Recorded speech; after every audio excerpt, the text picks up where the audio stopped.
चलिए आज hello friends, I am Akhilesh. Welcome to my YouTube channel visibility classes.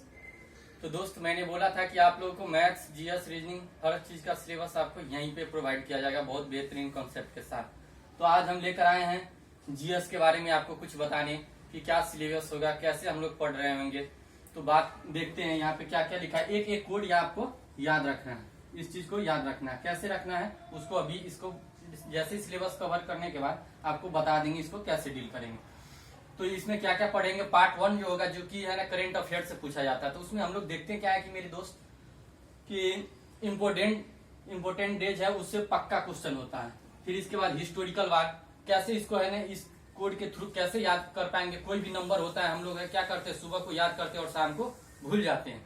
लेकिन उन सारी चीजों को एक बेहतरीन कॉन्सेप्ट की ओर लेकर आए हैं जो आपको कभी नहीं भूलने देगा। वैसे ही current and country and their capital हो गया, country and their currency, invention and inventor, आविष्कारक, नदी and dam, river and dam, article मतलब जो अनुच्छेद है। जितना हम लोग देखते हैं संविधान में इतना सारा अनुच्छेद है, उसको याद करना बहुत मुश्किल होता है। लेकिन कैसे आपको ऐसा तरीका बताएंगे कि आप भूल जाओगे।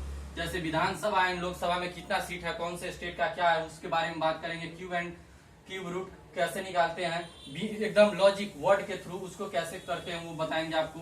वर्ड बुक्स हो गया और ऑथर है, award and their starting year, जैसे ज्ञानपीठ पुरस्कार कब से मनाया गया, तो उन सारी चीजों को, इन सारी चीजों बैंक है और उसका फाउंडर कहाँ है, उसका हेडक्वार्टर कहाँ है, ये सब के बारे में। हाउ टू मेमोराइज, जैसे पीरियडिक टेबल के बारे में आप अच्छी तरह से जानते हैं, हाइड्रोजन हीलियम लिथियम जो है, तो इसको है ना कैसे 2 सेकंड के अंदर में, और कैसे है ना how to memorise word meaning, जो आप देखते हैं सीजीएल की एग्जाम में जैसे बहुत सारा डिफरेंट वर्ड्स होता है, लेकिन उसको याद करने का तरीका बहुत मुश्किल होता है। लेकिन आपको ऐसा कॉन्सेप्ट देंगे मेरे भाई कि आप परेशान हो जाओगे। और इसके बाद है ना कैलेंडर, इन कैसे 5 सेकंड के अंदर में आप कैलेंडर को निकालते हैं करोड़ों वर्षों का, वो सब भी तरीका बताएंगे।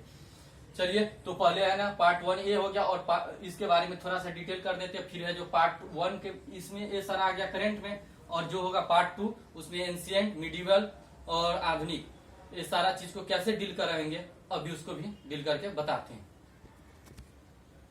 तो देखते हैं यहाँ पे क्या लिखा है कि पार्ट टू में अपन क्या पढ़ेंगे, इंडियन हिस्ट्री, भारतीय इतिहास, यानी कि पहले प्राचीन भारत के बारे में, फिर मध्यकालीन भारत, फिर आधुनिक भारत। प्राचीन भारत जो है उसमें प्रागैतिहासिक मतलब इतिहास किसको बोलते हैं, आदि ऐतिहासिक किसको बोलते हैं, ऐतिहासिक काल किसको बोलते हैं। फिर इसी में आता है क्या कि पूरा पाषाण युग है, मध्य पाषाण, ताम्र पाषाण, इसको ऐसा क्यों नाम दिया गया है। फिर है ना इसी में पढ़ना है क्या कि इसके स्रोत कौन कौन सा है, धर्म ग्रंथ जैसे है ना ऋग वेद, कौन ऐतिहासिक ग्रंथ कौन कौन सा है। इसके बाद है ना पुरातत्व मतलब जो भी अभिलेख है, अशोक का अभिलेख, गुर्जरा, ये सब के बारे में यहाँ पे पढ़ेंगे। फिर विदेशियों का आगमन कैसे कैसे हुआ, ठीक है, इन सब के बारे में यहाँ पे बात करेंगे। फिर है ना कब आग का खोज हुआ, कैसे है ना। और यहाँ पे एक चीज और क्या है कि ऐतिहासिक में है सिंधु घाटी सभ्यता और वैदिक सभ्यता। सिंधु घाटी सभ्यता किसको बोलते हैं कि कैसे उसका है ना निर्माण हुआ, कैसे डेवलपमेंट हुआ, कैसे फिर उसका पतन हुआ, उसके जैसे खत्म होगा फिर वैदिक होता है, कैसे इस दोनों का लिंकिंग है, हर चीज के बारे में बात करेंगे। वैदिक में जैसे जितना भी वेद है, ऋग वेद, यजुर्वेद, सामवेद, अथर्ववेद, ऐसा क्यों इसका नाम दिया गया, कैसे कैसे डील करना, उन सारी चीजों के बारे में बात करेंगे। फिर ऐतिहासिक युग में ये हो गया क्या कि लौ युग या इसको ही मगध वंश कहते हैं, जो भी अशोक के बारे में है, इन सब के बारे में बात करेंगे। चलिए यहाँ पे देखते हैं मध्यकालीन के बारे में क्या बोले हैं कि इसमें 2 भाग में बांटा, एक मुस्लिम शासन और एक मुगल वंश। मुस्लिम शासन में हो गया क्या कौन कौन सा, दिल्ली सल्तनत, और वो कब से कब चला, 1206 से 1526। ये सब लिखा नहीं होगा, हम आएंगे खुद ही लिखेंगे, ये नहीं कि लिखा हुआ फिर आकर बोल जाएंगे, ऐसा नहीं होगा कि हम खुद आकर के लिखेंगे इसको और बहुत डिटेलिंग से आपको समझा रहेंगे, इसलिए आप कतई परेशान न हो।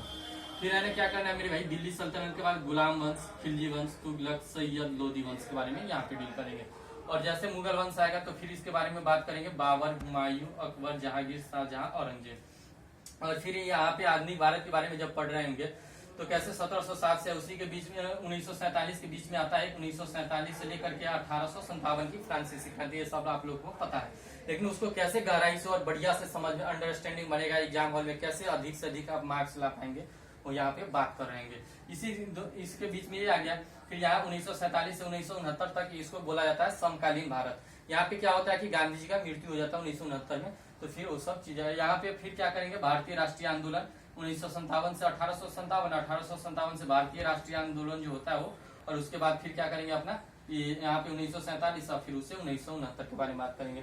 फिर कैसे आया था यहाँ पे, पुर्तगाल आया था, उसके बाद डच आया था, अंग्रेज, डेनिश, फ्रांसीसी, डेनिश को क्या बोला जाता है, डेनमार्क। तो इसलिए आप कतई परेशान ना हो, बिल्कुल टेंशन ना ले, एकदम एक स्टोरी की तरह आपको समझा रहे होंगे, एकदम फनी कॉन्सेप्ट में आपको, और एकदम एक दूसरे से लिंक करते हुए। यहाँ पे आएंगे तो थोड़ा सा सीरियस हो जाएंगे, इसलिए सीरियस हो जाना है क्योंकि मेरे भाई यहाँ पे पीसीएस के बारे में बात करेंगे, पीएससी के बारे में, जितना भी स्टेट लेवल का होता है ना गवर्नमेंट जॉब का, उस पर थोड़ा डिटेलिंग करके बात करेंगे। तो इसलिए यहाँ पे, लेकिन जो पार्ट 1 होगा, जो करंट अफेयर्स होगा, एकदम कतई जर, इसलिए आपको कतई परेशान नहीं होना, बिल्कुल बढ़िया से मन लगा कर पढ़ना है। चलिए फिर वो जो अपना कॉन्सेप्ट है, वो जो कोड कर रखे हैं, उसको कैसे याद रखना है, चलिए उसके बारे में अभी बताते हैं। चलिए देखते हैं क्या कि यहाँ पे कुछ डिजिट दे रखा है, क्या दे रखा है मेरे भाई, डिजिट दे रखा है, और यहाँ पे क्या है, लेटर है। तो इसको कैसे याद रखना है उसके बारे में पहले इसके बारे में थोड़ा बता देते हैं कि इसको याद रखना क्यों जरूरी है। इसको याद रखना मेरे भाई इसलिए जरूरी है क्योंकि अगर इसको याद नहीं रखेंगे तो फिर आपको कोई भी क्वेश्चन को डील नहीं कर पा रहे हैं। कैसे, जैसे आपसे पूछ लिया जाएगा क्या कि मान लेते हैं कि एड्स दिवस कब मनाया जाता है, एड्स दिवस कब मनाया जाता है, तो आपको इसके बारे में क्या करना है कि जो भी है ना उसमें क्या करते हैं, एड्स दिवस कब मनाया जाता है, तो क्या होता है, जितने भी लोग टाई पहने हुए हैं उसको देख करके ये सोचना है आपको कि इसके पास इसने टाई पहन रखा है, तो इससे दूर रहना है। इसलिए दूर रहना है तो क्योंकि वो उसके पास एड्स है। तो मेरे भाई क्या करना है, TIE लिख लेना है, टाई।